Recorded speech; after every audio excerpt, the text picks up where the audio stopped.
Pumunta ko kami dito para makasuli ang matingnan kung gusto kayo. Balamat kompleto po yung report binibigay sa atin ni Herbert, hindi pa rin nakikita natin. At so, hindi ko lang no? Nandito po biyerno nyo, para pag-uwi mo na kayo lahat, alagaan kayo. Malaking tutulong ko kung may conference tayo sa ating mga opisan, di ba?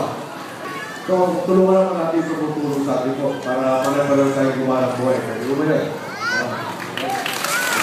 So,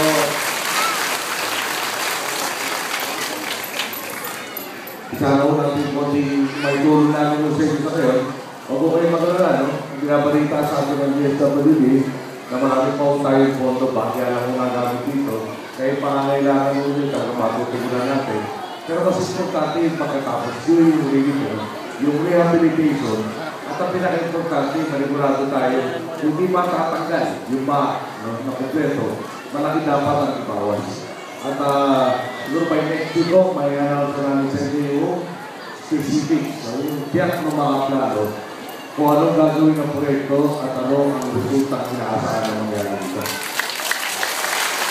So, pagkatapos ko namin mga report, medyo nauunaw tayo dito sa Valenzuela, sa Caloocan, sa Malabon, sa Puso-Swerte, mga pati na botas sa kapitan.